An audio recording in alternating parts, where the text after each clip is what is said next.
What's up, guys? It's your boy, BarcaBoy 103. Today we're going to be reacting to the Barcelona news over the past 48 hours. We do have a lot of topics, of course, to discuss. No further than the situation of Nico Williams and, of course, Dani Olmo, where Barcelona are very advanced on both deals. Of course, on the Nico Williams side, waiting for the player's final decision, and on the Dani Olmo side, waiting to reach an agreement with RB Leipzig. Was only one more step for Barcelona to complete to sign both of these two players, who of course have been the utmost priority for Barcelona this summer. A player who has not been the priority, of course, and a player that we desperately need in this squad, according to a lot of the fans, is a box-to-box midfielder in Mikel Merino. The club have told Mikel Merino that they're not really considering him as a priority right now, despite having good interest in him, and Arsenal have been stepping up their pursuit a lot for the player as well. But after the two signs of Dani Olmo and Nico Williams, of course, if they do end up getting done, the club need sales. We have big sale updates on Vitor Roque, on Raphinha, on Gundogan, on Clement Lenglet, and also even a future update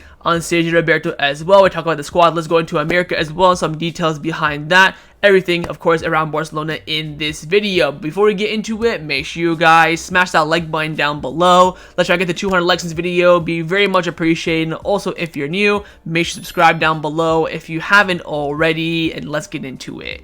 Now, before we get into this video, I do have an announcement to make, and that is the first stream of the 24-25 season for Barcelona will be done on Tifo. Tifo is an excellent streaming website where you fans can come in, join the chat, send some memes and gifts, and you can also join the stream live with me. We can chat, watch the game together. The whole entire website is very well organized. It's so sick to have that connection between the streamer, myself, and the fans during a game. It's a fantastic website, so make sure you sign up down below. The stream is scheduled, so set it down to your calendar and join me for that game. We're gonna have people coming in and out, talking. We'll do some chats about the transfer window for the season ahead. It's gonna be great vibes, so make sure you don't miss out. Let's start off with the transfer news over the past 48 hours.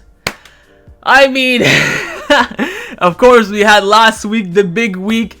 Nothing freaking happened. We're now into a new week where we're still awaiting the decision of Nico Williams. I'll give you guys the news first, and I'll provide you guys my insights, my opinion. Firstly, from Referral Mundo Deportivo, he came out saying that Barcelona continue working to convince Nico Williams to join. Nico knows that the club is ready to move forward if he agrees to their offer, because there is still not a deal in place between Barcelona and Nico. Barcelona knows they must be cautious and remain calm while Nico assesses his options with PSG's interest and athletic club efforts to keep him there as well. Barcelona isn't rushing and will keep trying to win over Nico Williams and his agent. Fernando Polo of Mundo Deportivo came out saying the official price for Nico Williams will be around 62 million euros, as Athletic Club will add an additional 4 million euro fee due to CPI, Consumer Price Index. I mean, this release clause and price just keeps going up every single week. It was 50, then 54, then 56, then 58 for like 2 weeks, and now 62. Barcelona had been aware of this amount the whole time and assures that everything is ready to pay this amount, and Nico will be registered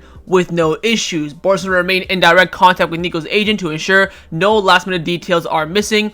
They are waiting for the final decision, but they know that Nico is on vacation in Marbella with, of course, Lamine Yamal, so they might have to wait a little bit longer. Fabrizio Romano came out saying that Barcelona continue to have the optimism with the Nico operation as they reached a contract agreement with Nico's agent, salary detail structure included. So now everyone is saying that Barcelona have reached a full agreement with Nico's entourage for personal terms, just now waiting for the green light from the player. The only piece missing is Nico's green light, as he's going to take time to discuss his future with his family. His decision will not take much longer. In fact, it could be coming very soon. He did mention for Mr. Romano that Monday, of course, today, would be the latest on when we can get a decision, so keep your eyes peeled for a decision maybe somewhat today. And finally, Mikel Merino came out saying that Nico Williams' future should be resolved soon, as he is expected to give a definitive answer in the coming days. Barcelona knows Nico prefers to stay in Spain rather than move abroad, and they have many friends in Barcelona. Laporta and Deco have been working hard to get his final approval. In the past 2 weeks, their contact with his agent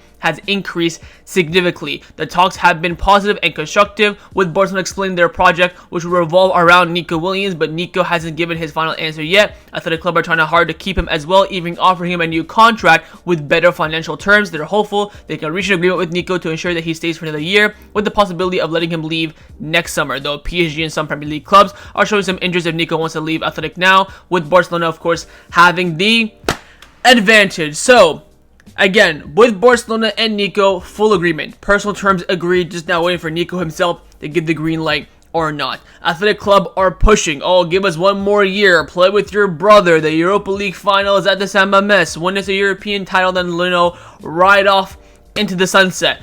It's all, dilly-dallying crap. I think the reality is that at this point, especially when last week was supposed to be the big week and Nico had not made a decision, pains me to say this, but I think he's gonna stay now. I thought, for this whole time he was gonna come, of course, but the fact that this decision was delayed this long, I now have a feeling that he's gonna come out. He's gonna say, I want to stay at the club for one more year. Watch them get knocked down the round 32, by the way, of the Europa League. That would be absolutely hilarious. But I have a feeling now that he'll stay. That's just my personal preference, no information. I pray to God he comes. I hope he comes. Again, everything that we're hearing in the media from the Barcelona side, that look, Barcelona have done everything they can. They're optimistic. They've given everything they want, the player wants. They've reached an agreement. They've done all they can. It's down to his personal preference as a player. So we'll wait and see. I'm hoping by Wednesday there's going to be an answer. Again, everyone in the media is saying by today there'll be an answer. That might even be a decision before I upload this video. You might not even see this clip because I may have cut it out from the video. I have no idea, but we are expecting an imminent decision now on Nico Williams on his decision this summer. Of course, he's, partying in Marbella with Lamine Yamal. A lot of people have been saying, oh my god, he's partying. Why is he taking so long to answer? Look, the man is European champion, had a full season. I understand why he's relaxing and, having fun, then he'll make his decision. It's perfectly fine. Of course, if he was like any other player where they didn't win the European Championship, I'd be, pushing more like, what the F is going on here, but man is just living his life. I understand it completely. I just hope that we can get a decision by August. If it's just before August, I'll take it, but we will see what Nico Williams decides, and his decision is coming very, very, very, very soon.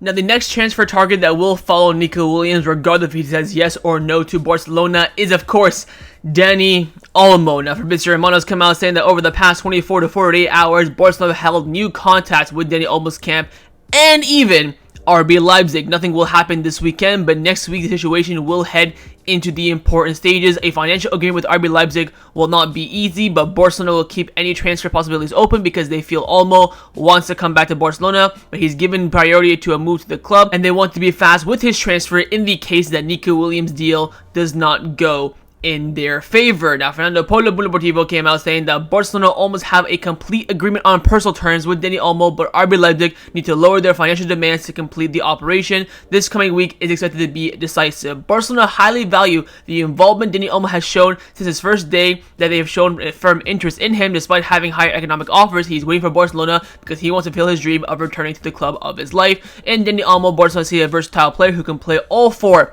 attacking positions. They believe he can also contribute something that the team is lacking, which of course is goals in the final third. So they think the club he can play on the left, on the right, in the middle, and as a false nine. Now finally, Roger Torero of Mundo Deportivo came out saying that now everything is agreed and set in motion with Dani Olmo and his agent. Barcelona have reached a full agreement on personal terms, but are still waiting for RB Leipzig to accept the club's second proposal. We already made a second bid. What? God damn. Listen, man. I rate Dani Olmo. I would take him at Barcelona. He's a good level player. He's good enough to play for this club. For the price, it's fair. How are we spending 60 million on Dani Olmo when we need about 3 other positions ahead of him? That's the only thing that pisses me off about this. And the thing is, I want to enjoy Dani Olmo. I've been a fan of him since 2019 when he was balling out in Dinamo Zagreb in Croatia. When we were really interested in him, I think Valverde was the manager. I believe it was the 2018-19 January transfer window where we brought in, I think, Yerry Mina, or was that the summer before? I don't know, but it was one January where Barcelona were really pushing for him. I really rated the player, and of course he's from the academy, so there's that extra, boost and favoritism. Since then, he's been fantastic with RB Leipzig, with Spain as well. Injury record, a major issue, of course. But we don't need him, man. It's like when you have Erling Haaland and Lewandowski as your striker, and then you try to sign, Julian Alvarez as well. It just makes no sense. I just don't get it. I rate the player. I think for the price that we're paying, the wages, again, for the profile, I have no issue with it whatsoever. I think we're actually getting, a very fair deal. But we just don't need Dani Olmo. I don't know what the plan is, so from the outside looking in, this looks like a terrible transfer, but we'll see how Deco and Hansi Flick are cooking up this Barcelona squad for next season. They might play, maybe, I don't know, Dani Olmo as a left wing back or something. I have no idea, but outside looking in, this doesn't really fit us whatsoever. But again, they're really advancing on this deal, which means the interest is there, and I think that we are on the course of, a full transfer happening. Only in agreement with RB Leipzig now is stopping this transfer. Again, with Dani Olmo, he's given the green light, unlike, of course, Nico Williams. Yet, anyways, he's agreed personal terms, and Barcelona now have gone in with their second bid, and this only means one thing. This Dani Olmo signing is probably going to happen this summer.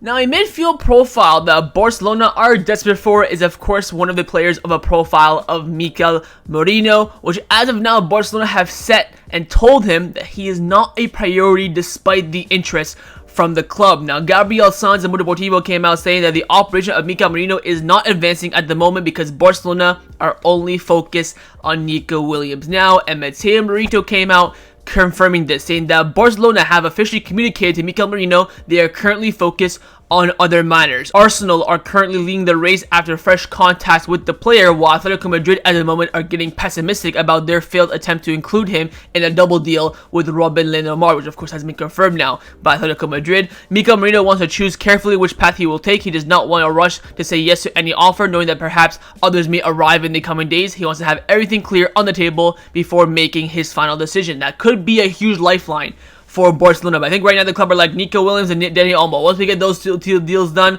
we'll maybe have some sales and departures, and then we can assess. If Mikel Merino really plays a long game, and I mean long game like what the Joaos did last summer, and wait until August, I think this deal can happen. But if he wants to go and join someone, as he's, starting his own preseason, of course, then I think we got no chance. Because, a player's not going to wait for Barcelona unless there's some sort of connection, unless the club show true admiration for the player. Right now we're saying, look, we like you, we got other priorities, you want to hold off, cool, we'll actually come for you. If not, no worries, sayonara, we'll see you another time. Like, that's the thing where the club's perspective currently is at. And of course, if we miss out on a player like Mikel Merino, who, by the way, for a great price, 25 million, plus a few variables to Real Sociedad, you're probably looking at either betting in-house on Bernal and Casado or getting some random loan at the end of the summer transfer window. That's the only thing that's going to happen. Now, again, we'll wait and see how Casado and Bernal do in the preseason, but we, of course, watch them face-to-face during the friendly match on Thursday. They're all, the media is glazing them all. They played so well. All they're fantastic. I'm seeing TikTok now, compilations of Casado and Bernal. It's like everyone's on the hype, so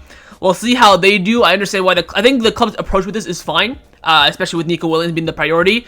Having Mikel Merino third to Dani Olmo for me baffles me. Absolutely baffles me. I cannot, again, we'll see what the club is cooking. Again, from the outside looking in, Mikel Merino being less of a priority ahead of Dani Olmo, for me, is on par with the club signing Douglas in 2014. It's on par with splashing 150 million on Coutinho, of course, total package. It's on par with, paying a release clause of Antoine Griezmann a year after he said no to us. It's on par with, any worse decision I've seen for this club. It makes no sense, and I'm so scared that we're gonna see the frailties of this decision when the season starts. Hopefully we don't, and hopefully Flick's got something planned in his locker. But again, outside looking in, this is really irrefutable and really baffling. So we'll see how things turn out. But right now the transfer targets for Barcelona is quite clear. It's Nico Williams and Dani Olmo in their own category at priority, top two. Then Mikel Merino falls afterwards, and of course, in between that space, the club had to make some sales, make some movements to make room for new signings. Let's now discuss the players that have been rumored to leave Barcelona over the past 48 hours. First up is your main Brazilian, Vitor Roque. Now, Fernando Polo and Rochadelo from Mundo Deportivo came out saying that, barring any surprise, Vitor Roque will travel with the team to the U.S. tour. The player is determined to stay at Barcelona and prove he can succeed there and wants to be in the U.S. to tour to try and convince Hansi Flick that he deserves a spot in this team. However, if he is pushed out towards an exit, Vitor Roque insists that he would only leave through a transfer and not a loan. So far, Barcelona has received an offer from Saudi Arabia to loan Vitor Roque, covering his salary with the obligation purchase option after his loan ends. Barcelona, however, prefers a permanent transfer immediately, with the fee exceeding 30 million euros. Of course, his former club in Brazil are entitled to a percent of that future sale in the event that Barcelona do sell him. So taking that into account, amortization for Vitor Roque's transfer fee as well, all the things will have to be considered for the price for Barcelona to sell him. But he prefers to leave permanently. Barcelona prefer to sell him, I think, as well. Anyways, I believe alone with the mandatory option to buy, I'm sure I personally wouldn't mind that as a fan, but maybe the club want the money to come in immediately this summer to benefit them now, which again makes sense. And again, we'll wait and see what Vitor Roque does. Again, if he's cooking up in preseason, I tell you what. Here's the thing with Vitor Roque. What we're hearing in the media is contrast to what we're seeing on the pitch. When I see Vitor Roque on the pitch in training videos and of course in the games last season, I see a strong striker with flair, ability to get in behind, making great runs forward, all right decision making. But in the media, they're saying, oh, he is shite, he cannot touch to save his life, his technique is ass, he can't even get into the first team Rondo, he's that bad. So I think this preseason tour will not only open the light for Vitor Roque from the fans' point of view, but also from the board as well, to see if what they're chatting about in the media is true or not. Because if I see Vitor Roque bag a hat-trick against Man City and playing well, I'm going to be questioning everyone's judgment. Are you trying to push him out on purpose? Was there, some sort of thing happening behind the scenes? That's going to be, for me, the true test. If I go on the pitch, if I look at the pitch and I see Vitor Roque playing like shite, terrible touches, cannot control the ball, has no chemistry with his teammates, he's failing to, perform at a good level, then of course you can say, alright, the club was right, Xavi was right, let's see if we can, salvage this deal to make sure it's not terrible overall. But if he goes out there and plays well, I'll be thinking, what the bloody F is everyone talking about? So, we'll wait and see with Vitor Roque. I think the US tour will be a huge definitive resolution and how his future will entail. Now, from one Jogo Bonito to another, we have another update on a Brazilian attacker, and it is in regards to Raphinha. Now, Fernando Polo Mundo Deportivo came out saying that Barcelona have received yet another bid of this time worth 65 million euros for Raphinha from a Saudi Arabia club. The club feels that this figure is low. Thank God. But they've eased down their demands a little bit for Raphinha since they're aware they need to generate a sale if they want to bring in both Nico Williams and Dani Olmo. Arsenal is also eyeing the situation. Currently, according to reports in England, Arsenal want to bid around 50 million pounds for Raphinha, which I think is about 60 million euros. Right now, we're hearing that, of course, Raphinha's priority remains to be staying at Barcelona. Look, we've been on this Raphinha case for, 4 or 5 months now, and I still stay firm. 80 million is the minimum. This man is producing double digits in both goals and assists in his first 2 seasons at Barcelona. You're telling me you want to rely on 17-year-old Lamine Yamal to be your only right winger for the whole 50-game season? Don't be stupid with me. Do not be stupid. Again, as a Barcelona fan, I think we can all agree on this. We've accepted a potential Raphinha sale if the offer is, quite decent. You're thinking, you know what? All right, 80 million. That's over his market value. I think right now Raphinha, I would say, is worth around 65, 70. But we don't want to sell him. What is the main purpose of football nowadays? It's all about squad depth and how fit your squad can be. And of course, our recent injury record is shite. Ansu Fati just got injured in training a week ago for getting stamped on. Got stepped on, and he's out for a month and a half. And you're telling me you want to sell one of our most prized, squad assets for this kind of price? Again, 80. By the way, did we not reject the 90 million euro bid like a month ago from Saudi? Bloody hell, you went from 90 million to 65. Get this shit out of my face. Again, if we sell Raphinha for a fixed fee of anything under 80 million, I'm gonna lose my mind. I understand why the club want to maybe sell someone to bring in Dani Olmo, Nico Williams. Whoop de freaking do. Raphinha is not that. He is not that. Of course, you want to chuck, you sell Raphinha, and you can just play Dani Olmo on the right wing, because of course he can play anywhere along the 4 attacking positions.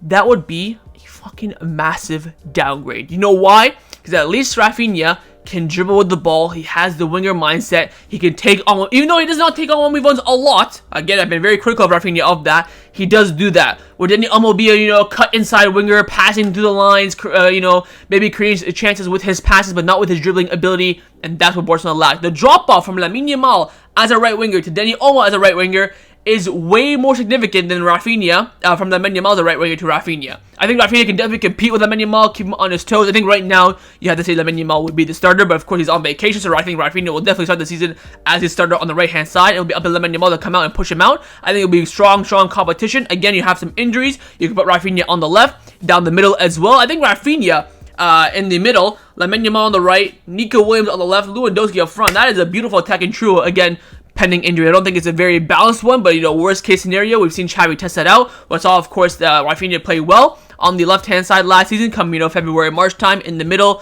around October, November time. Very versatile player, and, of course, loves the club as well, which I think is a definite bonus compared to, other players at this club. Again, for me with Raphinha, he's not a player where I'm like, oh, you cannot sell him whatsoever. It all comes down to the price. And I think that above 80 million, I'll say, you know what? It's a good deal. We'll take the money, of course, invest it. It's, over what Raphinha is worth. Thanks for your time here, and see you later, alligator. But for this price, outrageous. And now the club want to sell him instead of other players because the other players don't want to leave. And neither does he as well. Keep in mind, remember, Raphinha does not have an agent, so everything that revolving his future, the club will have to speak directly to him. Of course, Deco was his former agent, so they probably have some sort of chemistry there. So, we'll wait and see what happens with Raphinha. Again, bids are always coming in, mainly from Arsenal and Saudi clubs, and we'll wait and see if any bids really tempt Barcelona, and also the player as well. Now, a player that has never been more further away from rejoining Barcelona is, of course, Joao Felix. Again, we're hearing a lot of reports about Aston Villa really being interested, really being strong. Joao Felix returned to Atletico Madrid training. He's training by himself, all this stuff. There's been a bit of a shift as well, where Joao Felix has changed his bio and Instagram picture, Instagram profile picture, should I say, from, a Barcelona one to a neutral one. I think that's him with Portugal on the bench. And he removed also Barcelona from his bio as well, which means it's not looking good, bro. I think in the end, I'm perfectly fine with this. I think this is actually the correct move as well. I'd much rather have Raphinha. I'd much rather have Ferran Torres. I'd much rather have Ansu Fati as well, even though I did sell my Ansu Fati socks. But I think Joao Felix is a good player, but he's not someone that will rise and will benefit and will grow at Barcelona. Yes, shout out for the goals against Atletico Madrid. The 6 points last season against Atletico were all from him. Shout out to him for that. The goal against Betis at the Benito Villamarín. The 2 performances for the 5-0 against Betis and Antwerp. The goal against Porto. Apart from that, he was pretty mid. Yes, he had some good moments off the bench where he did a nice little turn and put a nice through ball in. But sometimes he was absolutely shite. So, I'm not really too bothered by this, especially for the price Atletico Madrid want and the wages he's currently on. Stay absolutely clear. So again, we'll wait and see things to move forward. Again, Barcelona have never announced that he's left the club as well, despite his loan and being expiring. So we'll see how things do turn out with Felix's future. But right now, it's not looking close to Barcelona. Now, a player that falls into the same category, you could say, as Raphinha, where the club could be open to offers coming in for the player and selling him, is Ilkay Gundogan. Of course, we heard from before that Barcelona wanted to sell him. Offer came in from Qatar. Then Gundogan wanted to stay. And now we're hearing again from Ivan San Antonio of Sport saying that Barcelona are considering selling Ilkay Gundogan because the club needs to sell players. However, the player wants to stay. I've been very consistent on this on Gundogan. Look, player of the season last season, fantastic player, brilliant player to have. Definitely keep him, definitely good enough. If you're looking though medium term and long term, any sort of bids that come in for him, I would definitely consider it. For me, the selling price would be around 20 to 25 million euros for Gundogan. 1 year left in this deal. He's coming off the end of his prime, and you replace him with Dani Olmo. That's all a win-win. Again, the reason why we don't want Dani Olmo is because we have an overbooking in the midfield. Switch out Gundogan for Dani Olmo. I think it's a happy case for everyone involved. But again, the bid has to come in firstly, and of course, Gundogan has to be open to leaving. I've seen a lot of people saying, oh, we can't sell Gundogan. He was our player of the season last season. He's so good. Yes, absolutely. But when this following season that's coming up ends, then what? He's going to be free. He'll probably go, retire in Turkey or Saudi Arabia, get some money. Or we're going to be stuck with no midfielder with no value whatsoever. He came in for free. He leaves for free, of course. That's net. But if we bring him in for free, we sell him on for 20. Not only will this benefit us in FFP, but we also grow the squad in the medium to long term as well. You're bringing a player like Dani Olmo, who has this, same abilities of Gundogan. Of course, probably not at his level per se, but can definitely reach that level. Shows good potential. Again, his injury record, Dani Olmo's a shite, where Gundogan is fantastic. I think Gundogan, alongside Neke Peña and Fermin Lopez, were the only 3 players that did not get injured at all last season. So a lot of pros and cons, but I see it more so on the positive side to sell Gundogan for around 20 million or so and bring in Dani Olmo. But of course, the price has to be right. I would not let Gundogan go just for free, for sure. I think I'd rather keep him. Again, the reports are saying that Hansi Flick and Gundogan will have a meeting. Whether it be in the US or when they finish the US tour back in Barcelona, I have no idea. But there will be a meeting between Hansi Flick and Gundogan to discuss his role in the team and also potentially his future as well. We'll wait and see what Hansi Flick and Gundogan do decide. Again, the club are looking to sell players. They kind of need to sell players as well to make further signings. So they're looking at players like Raphinha, Gundogan, You could maybe even say your Christensens, your Koundés if they come in. Of course, De Jong, Araujo, Ansu are all injured, so it's going to be difficult. Ferran Torres would definitely be one I would say the club would consider offers for. So we'll wait and see what the club do decide in regards to the sales department, but Gundogan's name is definitely one that is on the table. Now, a player who is basically out of the door from Barcelona, but is still not confirmed yet from anyone whatsoever, it is Sergi Roberto. Now, Fabrizio Romano came out saying that Ajax are showing genuine interest in Sergi Roberto as a free agent. The club is considering options with Ajax. The player is considering options with Ajax among the clubs that have approached him. So again, he's now kind of, analyzing his offers. Roberto, I still think he's gonna end up staying, man. I don't know. I just think there's no way the club will let him go. Of course, we've under the Laporta era, the record for legends leaving is pretty shite. The way that Messi left, of course, and other players, the way that Koeman was treated, although Koeman was the manager, you could say that was rightfully treated. But of course, he's done very well with legends. The PK send-off, the Busquets send-off, the Jordi Alba send-off. I think Roberto has done enough to get a send-off. Again, I would not classify Roberto as a Barcelona legend. I would say he's more so of an icon, a very, very good servant for the club, but not someone who, impacted Barcelona on the pitch a lot. He had his moments here and there. Of course, the PSG goal, 17-18 season, 16-17 season. You could even maybe say 18-19 a little bit, but apart from that, he's just been a solid player on and off the bench. Sometimes shite, sometimes good. But we'll wait and see. I still, again, have a funny feeling that he'll end up staying, but again, all the reports are suggesting that he will end up leaving the club this summer as a free agent, as the club cannot guarantee his registration, and Roberto wants to look elsewhere to further his development and his career. Again, he's only 28, 29. Not 28, sorry. I think he's 29 or 30 years old, so he's still got a few years left of his career for sure at a decent level, and we'll wait and see what the decision is in regards to Roberto's future, whether or not he'll be staying at Barcelona or continuing his career elsewhere.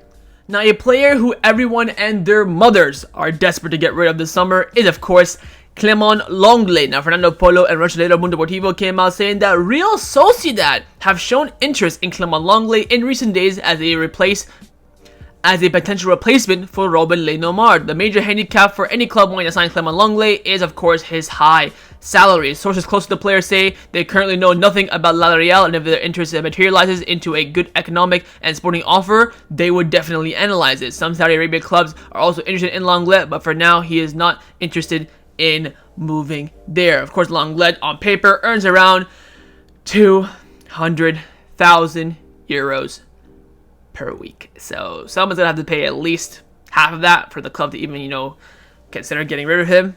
Would love to just terminate his contract, but he doesn't want to. Fair enough to him. Do not believe him whatsoever. That is, of course, a lot of money, and he, of course, has no connection, no love for Barcelona, so I don't blame him whatsoever. We'll wait and see if any interest does materialize for him. But again, the wages that he's on and the contract that he's on is going to make his exit difficult no matter what. I mean, even last summer with Aston Villa, it took a while to get that deal over the line. In the end, I think Aston Villa paid around 80% of his salary, which is pretty good for Barcelona's standpoint. But with his wages now increasing a little bit after his deferred salary under the Barça Conte era, it's going to be a bit more troubling now to get rid of him this summer. But we'll wait and see how things do turn out. Again, he has absolutely zero future at Barcelona. He will leave the club this summer, but when and how, no one knows. Now, a player that is now very likely to stay at Barcelona this summer is Ansu Fati, with Fabrizio Romano being asked about Ansu Fati staying at Barcelona, and he said that at the moment he is set to stay because Flick really likes the player. Of course, now with him being injured, it'd be very unlikely and also very challenging for him to be fit this summer to get rid of him. So I think we're probably going to have Ansu Fati at least for the first half of the season. Again, he's been, being tried as a striker, left wing in training. Flick loves him. Of course, he mentioned this in his presentation as well. Injury, of course, and seeing his potential in preseason has been absolutely shattered by this injury that he got just a week ago. So we'll wait and see. Again, number 10 hopefully will be somewhere seen in Barcelona next season. That's the most important thing for me. And I think, again, we all know the ability of Ansu Fati. Even though I sold my stocks in him, I still, of course, believe in the player, but I just have no belief that we'll see him again fit for Barcelona. We'll see what happens in the future of Ansu Fati, with right now everything leaning towards him staying at Barcelona, following, of course, the beginning of the summer transfer window, where Fabrizio Romano was adamant that Ansu Fati was going to leave the club this summer. Now, in regards to players staying at Barcelona, the club have now made a decision in regards to the right back position, with Gabriel Sanz and Mundo Deportivo coming out saying that Barcelona will not do anything crazy as such or go over the top to get Joao Cancelo this summer. If they don't end up signing him, the more willing is to resort on Julian Araujo, Hector Fort, and Jules Koundé as the right back options next season. So the club's standpoint right now is that they're going to, of course, some point try and bring back Cancelo. If they do, great. If not, cool. They'll be happy with the options they do currently have. Again, whether Cancelo joins or not, I would still keep, of course, these 3 players. Hector Fort renewed, of course, during the summer. Koundé, of course, elite, and Juan Araujo as well. I think these 3 players are guaranteed to stay, just whether or not we add Cancelo on top of that or not. Of course, Fort can play on both sides. Cancelo can play on both sides. I think Fort will be playing a lot more so with Barça Athletic. He won't be one of those players that's going to be promoted to the first team like Kubarsi and Lamine Yamal were. Of course, probably Mark Casado in as well. I think Fort will be kind of with that group of Mark Bernal, Noah Darvik, who's kind of bouncing in and around the first team and the B team, but mainly, of course, training a lot with the first team. We all know the ability of Hector Fort, and maybe, you know what, with Alex Valle's future, you never know, he might end up being sold, or whatever the case may be during preseason if he doesn't, impress too much. So I'm very happy with the club's full-back situation this summer. I think we have really good depth as well, and who knows, if Roberto even comes back, you have him as an option there, even though he's been shite there for the past year and a half, 2 years. But with Cancelo and with this whole entire right back situation, I fully agree with the club. I think they've approached us very well. You sign Cancelo, great. You keep him, you add what you currently have. Do not get rid of anything you have, of course, barring a ridiculous offer. And if he doesn't join, you keep what you have as well, and you can go out there and strengthen other positions, i.e. the midfield. So it looks like Barcelona's right back situation is pretty much all but settled. It's whether or not Cancelo joins it or not. Let's now discuss some of the news surrounding Barcelona over the past 48 hours. First up, in regards to Thiago Alcantara's role at Barcelona as part of the coaching staff and how well he's doing. Alex Pentela of Revolve came out saying that Thiago's influence is already noticeable in the first 2 weeks. He is fully involved in training sessions, participating in some exercises, consistently talking with Hansi Flick, teaching and setting an example. Thiago is particularly focused on working with the midfielders, sharing his experience. The locker room respects Thiago, and some players, especially the younger ones, have been amazed by the former player's skills in training. Of course, this is exactly what we wanted to come out of it. This is all what we expected was going to come out of it as well. When these rumors first came out about Flick wanting to bring someone in as, a liaison, a player who can speak the languages and translate his ideas, we all knew it was a brilliant idea. From those options, of course, Thiago was always the standout one as well. So this, for me, does not come as a surprise. And I'm very happy with the incorporation of Thiago. I just hope he stays for this season at least, rather than just the summer. But we'll wait and see what he decides as, a person he's just retired as well. So he might want to have some downtime, get back right to work. It's going to be difficult for him. I understand that completely. If we can keep him for the whole season, great. But again, with him leaving in the summer, it's probably going to be a great asset that we will miss on during the season. But we'll wait and see on that. We're still not quite there yet. But of course, Thiago making a strong impact so far in his new role at Barcelona, and hopefully it leads to translational ability on the pitch from the player's perspective. Now, the final topic that I want to discuss before I end off this video is in regards to the team traveling to America for the tour. You can see on your screen the players that have been called up for the American tour, and honestly speaking, not a single surprise there. Koundé, Raphinha, and Gundogan will meet the team in America following their vacations. I don't know where they are exactly. I think Koundé's been bouncing around Europe based on his Instagram. I know the fact that Raphinha is in Brazil and Gundogan, I have no idea, but really no surprises here. I would go through and list all the names, but you can see them on the screen. And again, there is no surprises. Both of Fernandez's cousins are in, which of course is fantastic news. Vitor Roque is there.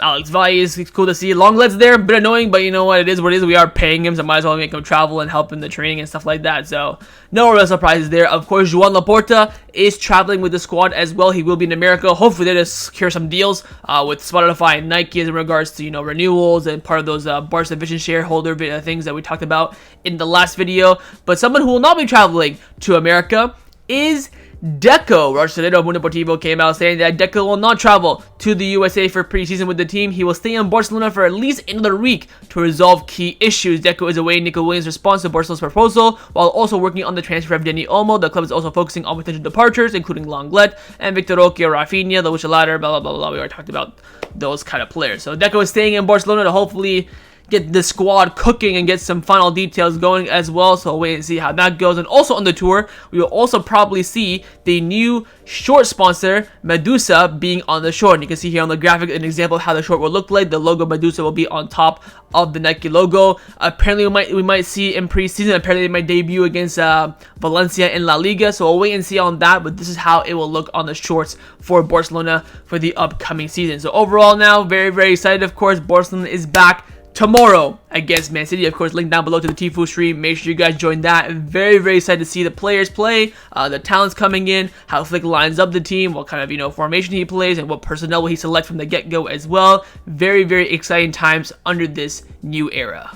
So that was my reaction to the Barcelona news over the past 48 hours. Hope you guys enjoyed this video. If you did, make sure to leave a like, and of course, leave me your thoughts down below in the comments on everything we discussed. Of course, the main thing I want to know firstly is on Nico Williams. Do you think he'll end up joining Barcelona or not? Secondly, on Dani Olmo, your thought on the operation, the cost of the price, and whether or not we need the player or not. Third, your thoughts on Barcelona not giving Mikel Merino as a priority. And finally, your thoughts on the potential sales of not only Vitor Roque, but also Raphinha as well. Do you expect one, both, or neither of the Brazilians to continue at Barcelona this summer? And of course, make sure you guys subscribe down below if you haven't already. And I will see you guys next time on the channel. Take care, and Forza Barça.